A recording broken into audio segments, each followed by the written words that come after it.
Sunrise group of institution ನಲ್ಲಿ ದೇಶಭಕ್ತಿ ಜಾಗೃತಿ ಕಾರ್ಯಕ್ರಮ ಜರುಗಿತು. ಸನ್ರೈಸ್ ಗ್ರೂಪ್ ಆಫ್ ಇನ್ಸ್ಟಿಟ್ಯೂಷನ್ ಹಾಗೂ ರಾಮಕೃಷ್ಣ ವಿವೇಕಾನಂದ ಆಶ್ರಮ ಇವರ ಸಂಯುಕ್ತ ಆಶ್ರಯದಲ್ಲಿ ಕಾರ್ಗಿಲ್ ಯುದ್ಧದ 25ನೇ ವರ್ಷದ ವಿಜಯೋತ್ಸವದ ಪ್ರಯುಕ್ತ ಧನ್ಯವಾದ ಓ ಯೋಧ ಎಂಬ ಶೀರ್ಷಿಕೆ ಅಡಿಯಲ್ಲಿ ಶಾಲಾ ಕಾಲೇಜು ಮಕ್ಕಳಲ್ಲಿ ದೇಶ ಜಾಗೃತಿ ಮೂಡಿಸುವ ಕುರಿತು ಕಾರ್ಯಕ್ರಮ ಸಿಂಧನೂರಿನಲ್ಲಿ ಜರುಗಿತು. ಮಾಜಿ ಸೈನಿಕ ಶ್ರೀ ಸುರೇಶ್ ಅವರು ಮಾತನಾಡಿ ತಮ್ಮ 21 ವರ್ಷ ಯೋಧನಾಗಿ ಸಲ್ಲಿಸಿದ ಸೇವೆಯಲ್ಲಿ ತಮಗಾದ ಅನುಭವ ಮತ್ತು ವಿದ್ಯಾರ್ಥಿಗಳಲ್ಲಿರಬೇಕಾದ ದೇಶ ಪ್ರೇಮದ ಕುರಿತು ಮಾತನಾಡಿದರು. ಮಾಜಿ ಸೈನಿಕ ಸುರೇಶ್ ಮತ್ತು ಸದ್ಯ ಕರ್ತವ್ಯದಲ್ಲಿರುವಂತಹ ಲಿಂಗಪ್ಪ ಇವರು ಸನ್ಮಾನಿಸಲಾಯಿತು. ತದನಂತರ ಡಾಕ್ಟರ್ ರೆಹಮಾನ್ ಅವರು ಮಾತನಾಡಿ, ನಾವು ಕೆಲಸ ಮಾಡುವ ಸ್ಥಳಗಳಲ್ಲಿ ಭಾರತದ ಸೇನೆಯಲ್ಲಿ ಸೇವೆಯಲ್ಲಿರುವ ಯಾವುದೇ ಸಿಬ್ಬಂದಿಗಳು ಬಂದಾಗ ಅಥವಾ ಅವರ ಕುಟುಂಬದ ವ್ಯಕ್ತಿಗಳು ಬಂದಾಗ ನಾವು ಅವರಿಗೆ ಕೊಡಬೇಕಾದ ಮರ್ಯಾದೆ ಗೌರವನ ಸಮರ್ಪಕವಾಗಿ ನೀಡಬೇಕಂತ ತಿಳಿಸಿದರು.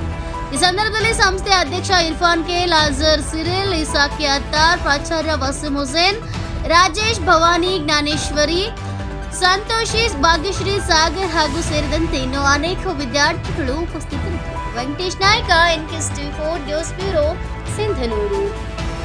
ಭಾರತ್ ಮಾತಾ ಕಿ ಜೈ. ಭಾರತ್ ಮಾತಾ ಕಿ ಜೈ.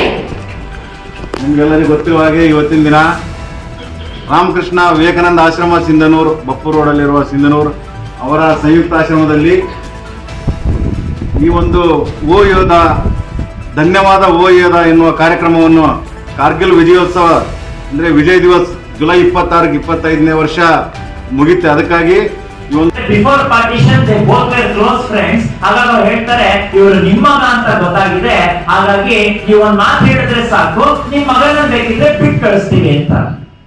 ಹಾಗೆ ಸುಮ್ಮನೆ ಯೋಚನೆ ಮಾಡಿ, ಯಾವ್ದಾದ್ರು ತಂದೆ ಮಗ ಈಗ ಯಮನ ಮನೆಯಲ್ಲಿ ಇದ್ದಾನೆ, ಬಿಟ್ಟು ಕಳಿಸ್ತೀನಿ ಅಂದ್ರೆ ಬಿಟ್ಬಿಡಿ ಅಂತ ರಿಕ್ವೆಸ್ಟ್ ಮಾಡಬೇಕು. ಆದ್ರೆ ಕಾರ್ಯಪ್ಪನವರ ಉತ್ತರ ಹೇಗಿತ್ತು ಅಂದ್ರೆ, ಅವ್ರು ಹೇಳ್ತಾರೆ ಈಸ್ ನೋ ಮೋರ್ ಮೈ ಸನ್, ಅವ್ನ ನನ್ನ ಮಗ ಅಲ್ವೇ ಅಲ್ಲ. ಯಾಕೆ ಅವ್ರು ಹೇಳ್ತಾರೆ